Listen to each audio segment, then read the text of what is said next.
Welcome back. This time I would like to talk about how clueless Democrats are 3 months after the terrible defeat of Kamala Harris to Donald Trump. Remember that she lost almost 3 million votes, something we have not seen in since 2004 with uh, Kerry. Um, Let me address this issue starting with an article published no long ago by Farid Zakaria. Farid Zakaria is one of my favorite columnists, but sometimes we disagree. Um, I would like to start addressing this issue as a reaction to his article. He starts this article mentioning all the uh, achievements of Biden's economic policy, but if you see the records on jobs, productivity, and so on, you will see wage growth. You will see that they are not widespread. Uh, so if you are lower middle class, if you are the typical consumer or the typical household, $80,000, you will not. You probably have been able to see the benefits of Biden's policies. But if you were, for instance, lower middle class, $44,000, not so much, considering that uh, not only you have to struggle with inflation where, for instance, food and housing represented a bigger share of your income, but also that you had to deal with uh, higher interest rates. And it's not just for those who wanted to achieve the American dream, and so mortgage rates uh, unreachable.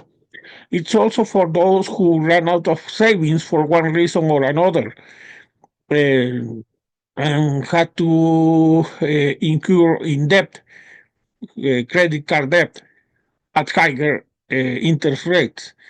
And with very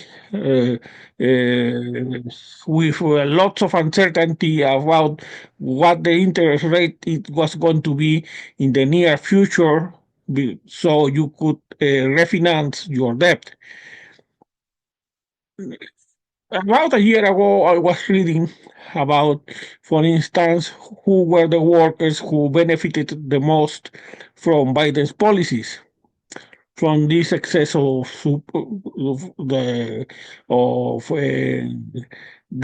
demand in the labor market. If you were young with little attachment, you could chase the better opportunities in other states, for instance. And I could read the story of one guy who was very happy with Biden's policies. He could, every time there were lots of demand for his skills in as a nurse, and he could go just he could even he even said that that gave him a chance to not only get better wages but also know the country because without attachment he could move from one state to the other. But that's not a reality. For instance, if you have a family and you live paycheck to paycheck, including the paycheck earned by your wife and two children, then you could not move so easily. And so, if you were in that situation, the benefits created by these policies didn't help you that much.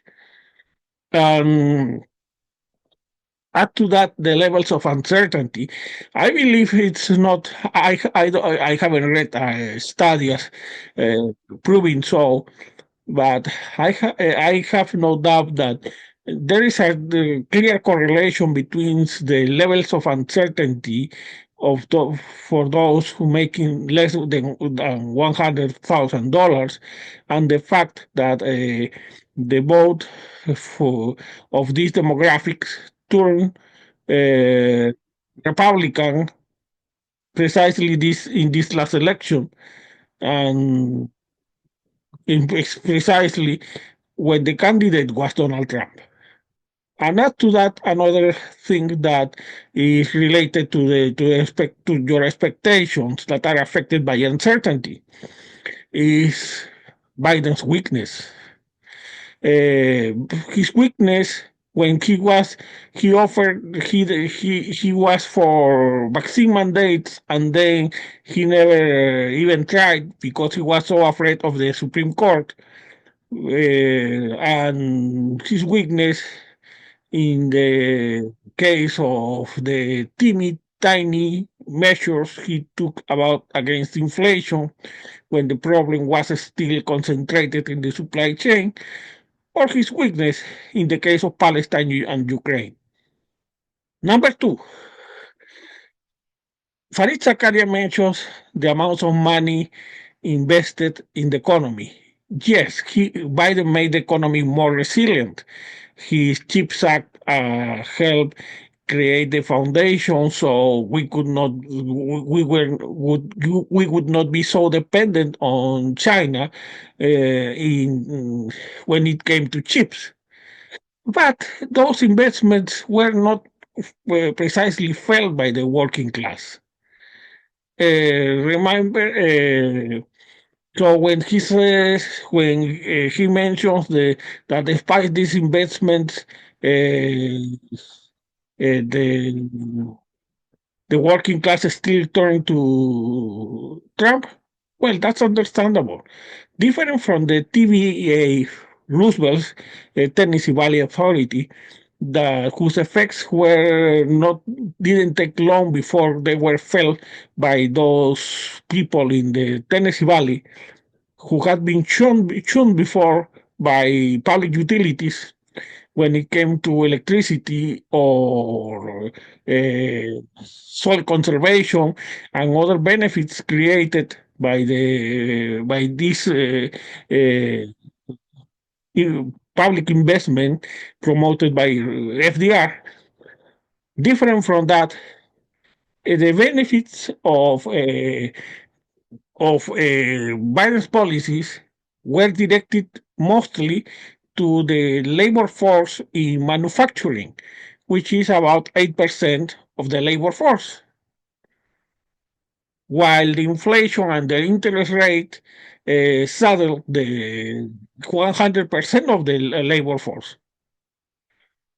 Uh, Add to that the fact that investment should create opportunity, and even in the times of Roosevelt, the working class was not mostly for benefits, which some even Roosevelt called the dole, yeah, dismissively, but for opportunity.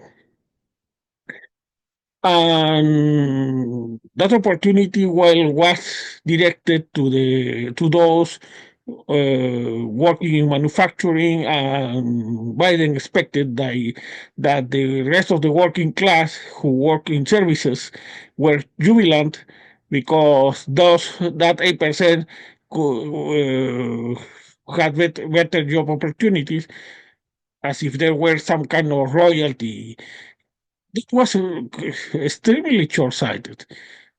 Despite the fact that he made the economy more resilient, I have mentioned already that. But when it comes to the working class, uh, not so much.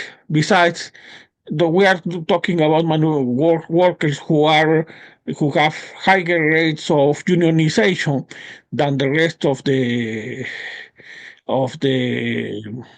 labor force.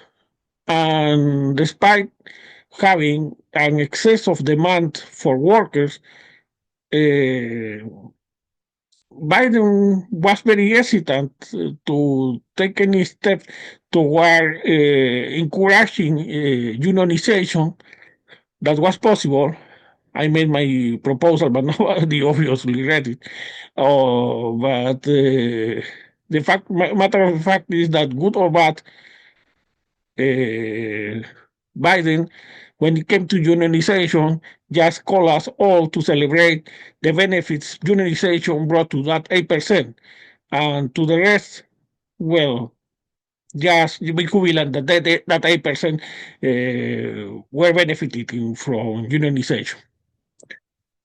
Well, that was the Biden approach.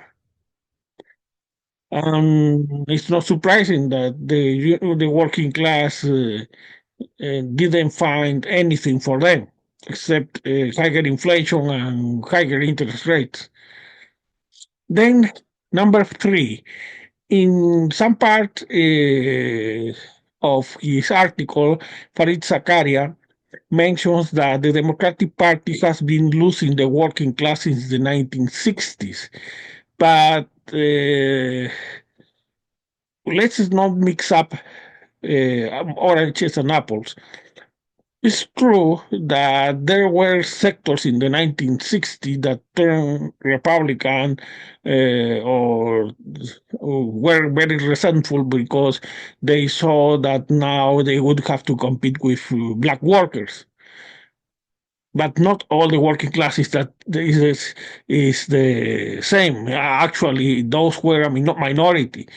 Remember that as early as at the end of July and between July and August, Kamala Harris, with a populist proposal, skyrocketed in the polls.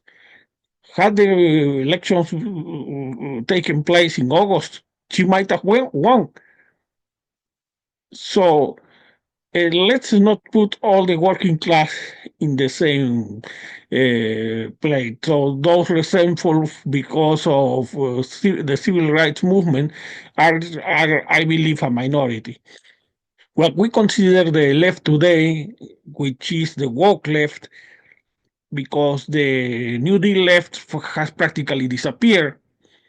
The concept, the priorities set by the civil rights agenda in the 60s with Martin Luther King is not the same priority set by Black Lives Matter or Stokely Carmichael. Black Lives Matter today, Stokely Carmichael in the 60s, which is practically the same thing, which is that all that idiocy about blackface, changing the name of bases, removing the offending statue, all while the Voting Rights Act is still toothless. Today, as in the 1930s, the working class has always been more culturally conservative, but not all just that, even economically conservative, because in the reason why FDR starting balancing the budget prematurely in 1937 was precisely that the elections the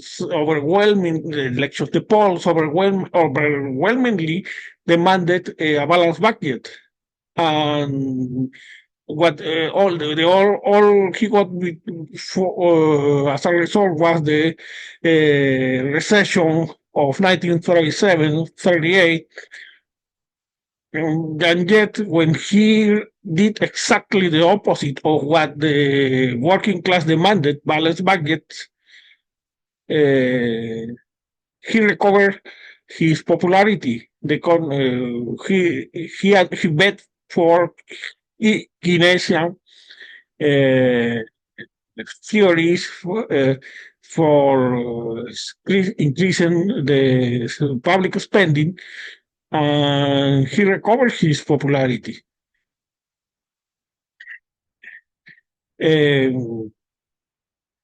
Now,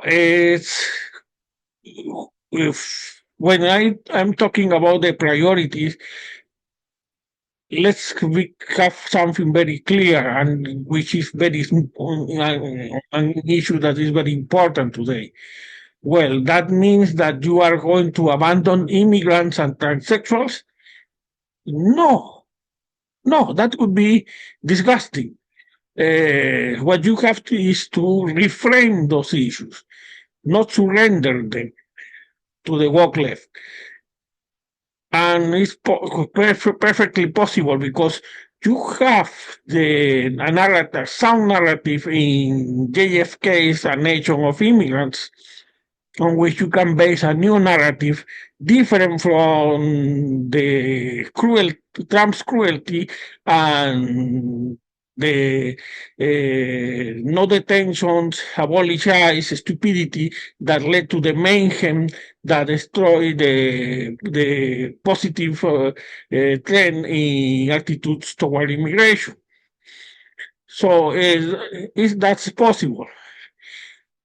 Now, before we move to the next point, let's mention something that is that there are many Democrats who are still debating NAFTA, but NAFTA affected 8% of the workforce. Yeah, they were the best jobs. But in return, they increased the purchasing power of the rest of the population. The matter is that those gains were absorbed by healthcare, housing, and education. And Democrats never had an answer for that. So and there is an article by Paul Krugman that shows the limited effects even of NAFTA because automation has been much more determinant in the effects on the labor force in manufacturing than NAFTA. Actually, immigration is a distant third, but Democrats have never been able to come with a new narrative that aims at cracking on the corporate power of in the imperfect markets in healthcare, increasing the supply of homes, and providing a public option on education so we could break with the sad two-tier system we have right now that is opportunity linked to Ivy League education and debt that you will have to bear for 3 decades, and that leads to little opportunity that is the education for the rest.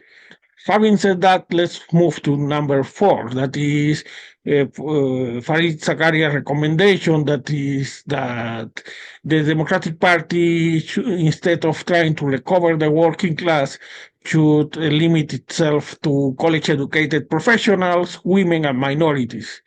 But that's a very bad advice because remember that those minorities are basically working class. If you see the way Democrats have been losing votes among Hispanics and even blacks, basically working class, you will see that this recommendation is a recipe for the Democratic Party being a permanent minority. So I would dismiss this. Remember that even among women, Kamala Harris and his $1.4 billion campaign extravaganza, if I'd say, lost even Hispanic women. So this is a very bad advice. What brings me now to the problem. You may hear that the problem is messaging. Yeah, it is messaging too, but it's deeper than that. It's the product. Your message is the sales pitch of your product. And if your product is bad, then you are just a swindler who try to sell a gold ring made of copper. So that brings me to back to immigration. If you see in the graphic by Gallup polls, the attitudes toward immigration were pretty encouraging before Biden took office.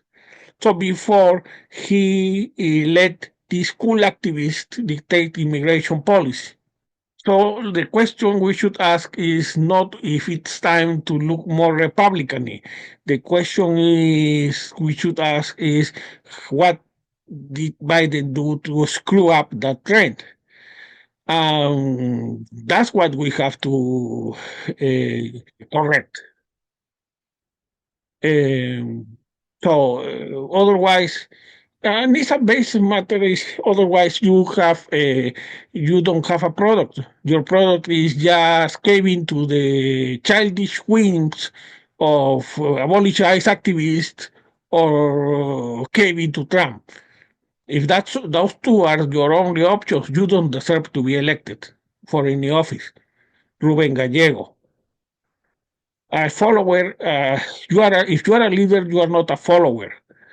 As a leader, you have to lead to the to lead your followers to the goal they want but cannot see clearly. As a leader, it's your obligation to see it more clearly than them. Otherwise, what the hell are you doing there? Is go between message boy would perform the same function.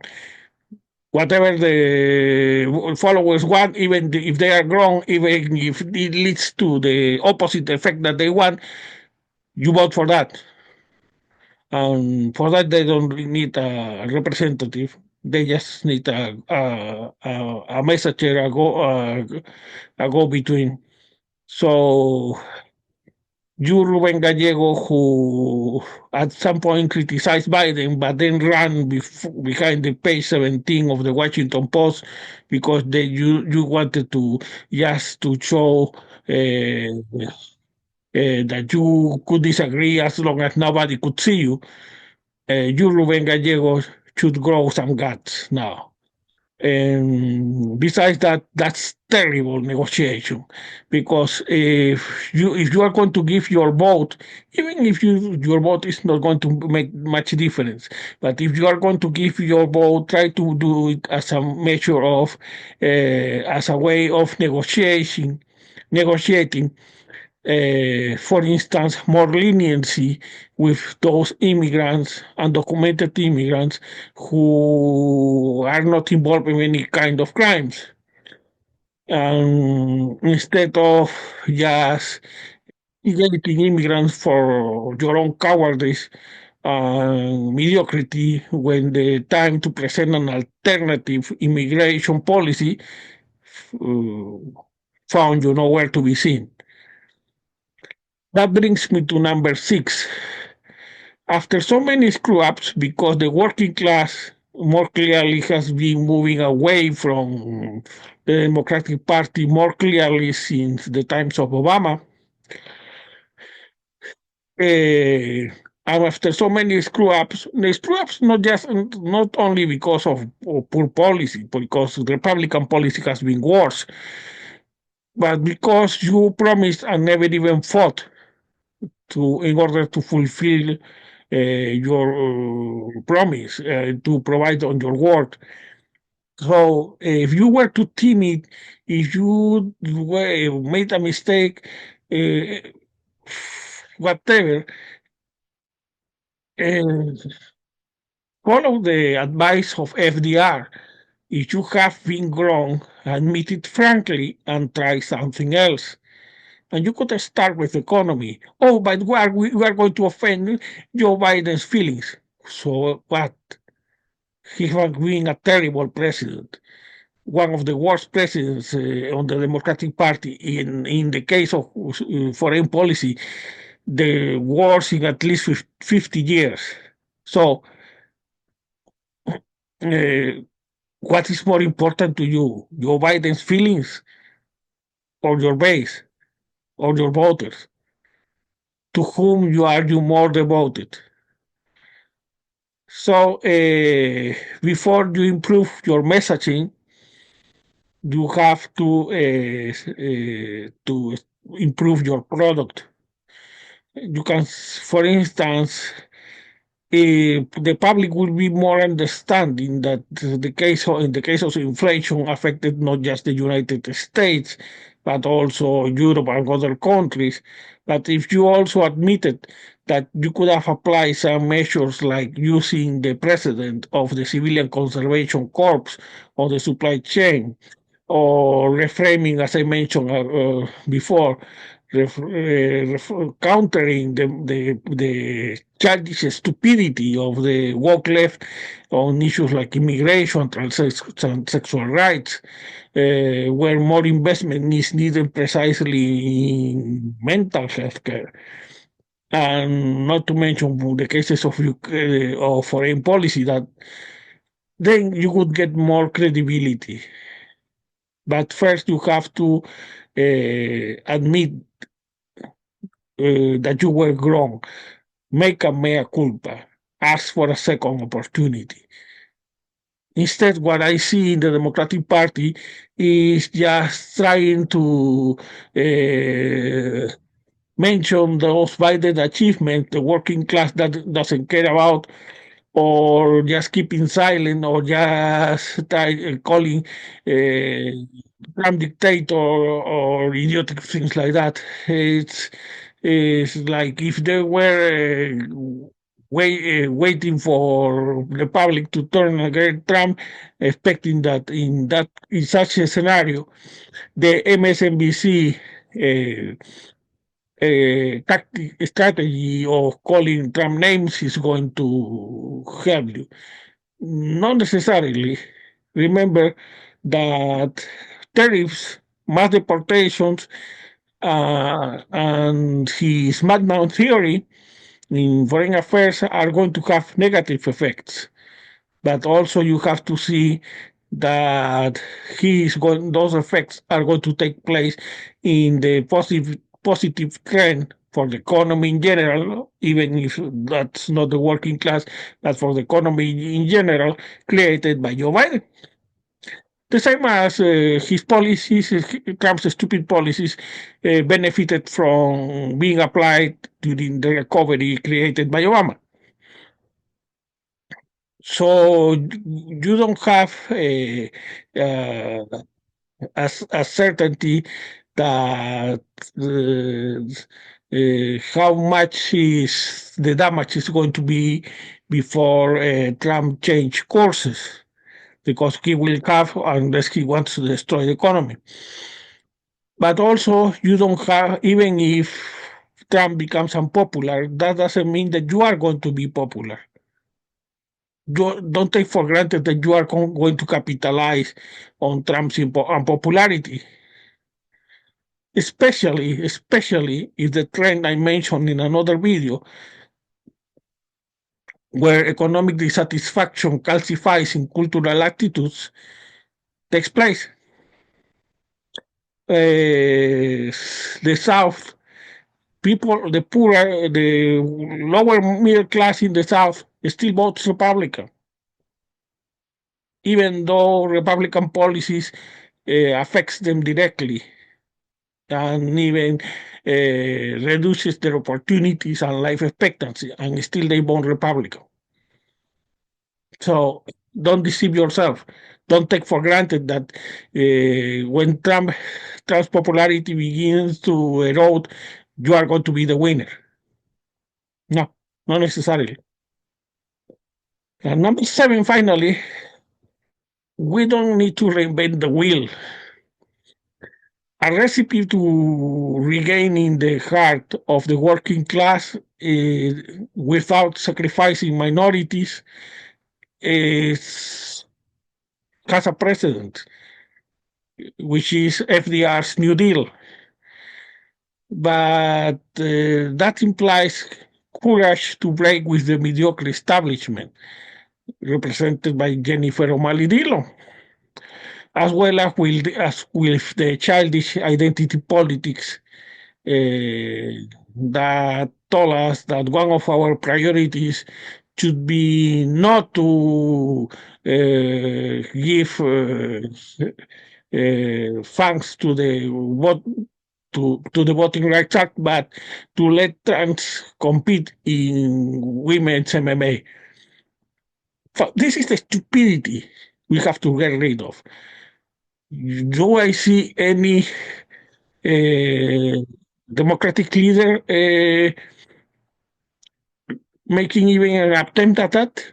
No, they just say we have to go with the working class. We have to go with the working class, but when they see the when they say that, they seem to imagine that it's the working class as it has been um, uh, as as it is in its current state of disappointment or and openness to Trump. So, in other words, but when they mention the working class, they seem to picture in their mind the working class as it is right now in their current state of disappointment with respect to Democrats. Therefore, they try to look like the good Trump. Let's suppose, like Obama, who wanted to oppose the good tax cuts for the middle class against the bad tax cut for the rich, which was stupid in a country that needed the investment. These Democrats, these brave Democrats, seem to frame the issue as being the good Trump against the bad Trump, whatever that is, instead of reframing their product. So that's the misery of the Democratic Party. No, it's not just messaging, but even much more important, the product they are trying to sell with that message. This implies something that I have said since my very first video about fixing the system. And that brings me a bitter experience with a discussion group that no longer invites me, in which I could see these progressives and liberals debating how Trump was bad. Well, we know that. So I propose, well, what are we going to do about that? And then that brought the issue of what to do. But they didn't want to start with ideas. They didn't want to start with a name, to rally around a name, Ben Winkler or whoever it is.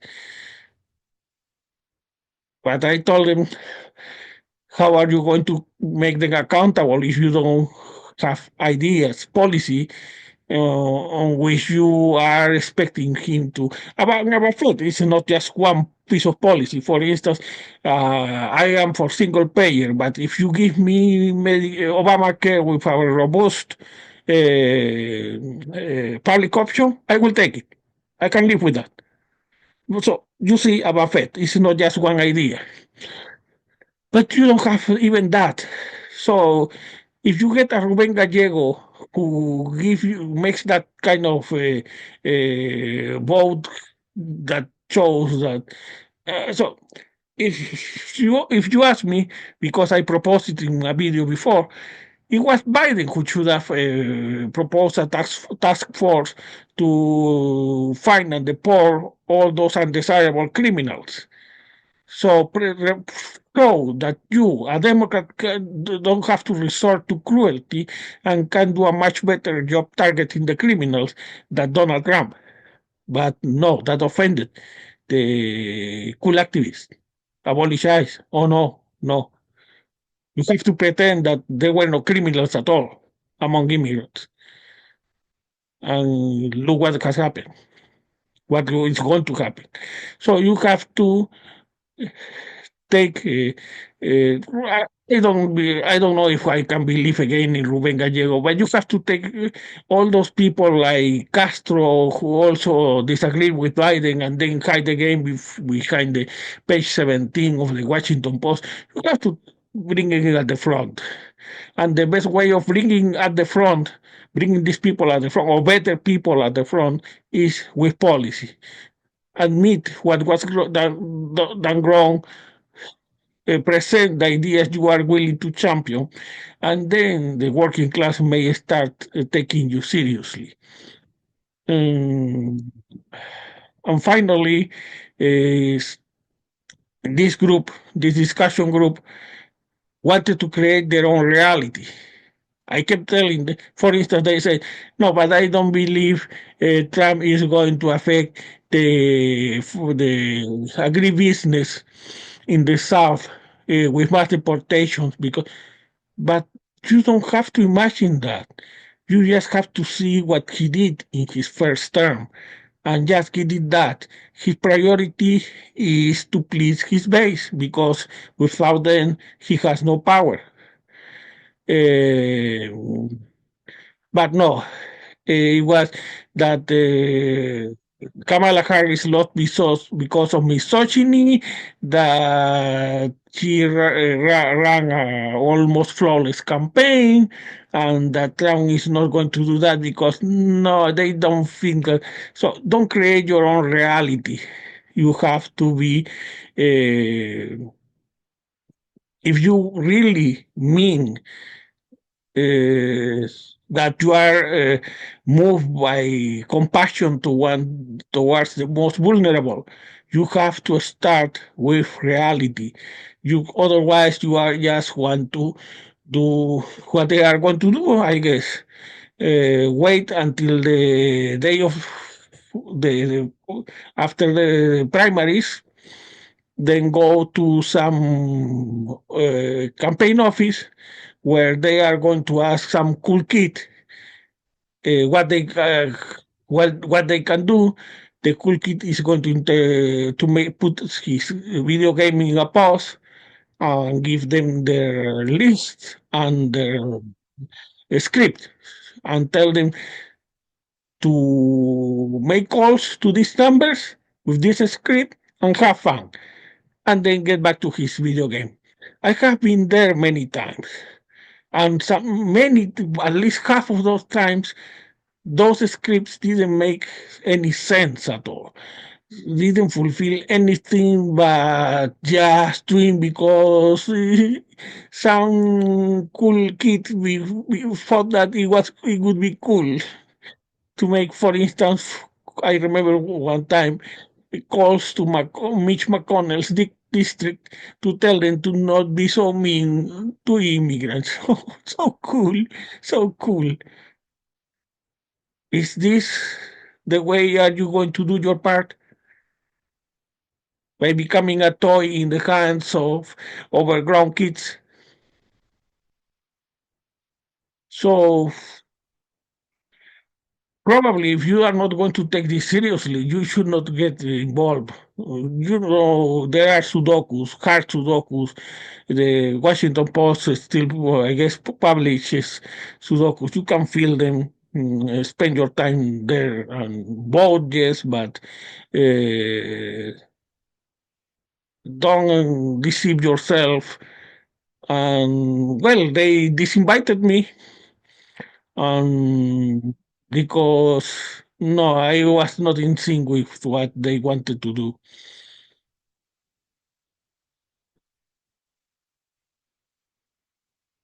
When I created this channel, I created it in the hopes of turning it into a platform for where we could create a buffet of ideas between the rational left, the FDR left, and the rational right. Some people believe that in the right there are many groups that have turned to MAGA who at some point even voted for Obama, but who have grown disappointed with the Democratic Party. But if liberals, not just Democrats, but if liberals are going to have these childish attitudes, and they are going to kill the prophet because the prophet doesn't say what they wanted to hear. They want to hear. My hopes for the Democratic Party are very dim. I don't know what to say because I go for the only other attempt closer to what I want to do is made by a group sponsored by Chengdu. But this group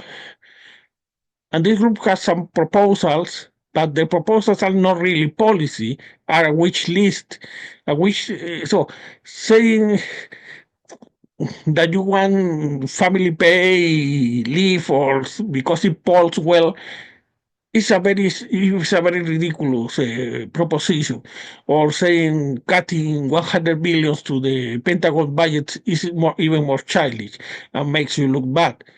So you have to flesh those proposals. And in the case of the Pentagon, you have to make them credible, because if you ask me, we have to audit the Pentagon while we're talking. That's something serious. But if you tell me that you want to cut 100 billion, we have the slightest idea of how much do you need really the Pentagon. It's a very childish proposition that makes you look naive, idealist, or well, anything but reliable. So I still hope that this message could reach people to help me create that platform, but I'm not particularly optimistic. As I said, 3 months into Kamala Harris' loss, the establishment of the Democratic Party seem to believe that if they wait long enough, the people are going to forget the mediocrity of Joe Biden's administration and Kamala Harris' campaign, and turn Democrat as soon as Trump gets unpopular, and all of that without changing even a bit. And similarly, the childish woke left seem to believe that they also have to wait just for people to forget the screw-ups and having captured issues like immigration that are going to be more salient because of Trump's cruelty. They could make a comeback without changing a bit either. And that's very discouraging, because the working class, as I said, they don't wake up in the morning and go to bed at night waiting to see what MSNBC is saying, or what the Democratic Party plans to do. They just see their living conditions, their mortgage, their rent, and their disappointment is moving them steadily but clearly in a direction I would not want to see. That's why I mentioned the example of East Germany. Well, let's hope I am wrong. My invitation for people to be part of this platform is still open. Having said that, let me leave you with our newscast. Thank you. Good evening. This is Brian Thomas Simons, and these are the main headlines of this hour. Among other news, Donald J. Trump, the inaugurated 47th President of the United States, announced in his January 20th speech executive orders with sweeping effects that were widely celebrated by his followers. Federal aid for California will be conditioned to Governor Newsom agreeing to a leaf-raking program to prevent fires and to end the state's immigrant sanctuary status. B. California relief funds will be directed to mass deportation operations as soon as Newsom ends the state's immigrant sanctuary status. C. A restriction order will be requested for former President Joe Biden, who still wants to get into the White House in the belief that he was elected for a second term in the last elections. D. Banks in the Federal Reserve System will be required to have at least 10% of their reserves in cryptocurrencies coined by President Trump, and 2% in cryptocurrencies coined by the First Lady. E. The Proud Boys and the Oath Keepers, recently pardoned by President Trump, will become his personal guard. If Putin has one, why can't I have one too? Asked the 47th president rhetorically. F. Adult immigrants not admitted by the countries to which they are sent will be deported to the sea, while minors will be deported to Thailand or Libya, depending on what country is willing to bid a higher price. Disgraced InfoWars host Alex Jones will be Deputy Communications Secretary in the new White House. As such, he has declared that A. From now on, FEMA aid packages will include InfoWars survivalist merchandise. B. The Sandy Hook parents who won a lawsuit against him will be included in the list of terrorist organizations, and the DHS will act accordingly to their new status. C. It will become a priority for the FBI to corroborate Jones's newest theory about the assassination attempt on then-candidate Donald J. Trump. The presence of the incel for 26 minutes on that roof reveals an elaborated conspiracy that can be traced back to Kennedy's assassination, declared the new Deputy Communications Secretary. D. It will become a priority for the FDA to provide proof that chemicals inducing people to become gay are no longer used in the water supply of a list of cities the Deputy Communications Secretary will produce in the next few days. HHS Secretary, RFK Jr., admitted that the case demanded the use of all resources available to him. Commander. Former President Biden's dog, who was removed from the White House after causing the death of a Secret Service agent and biting many others, would have been responsible for more casualties. Commander.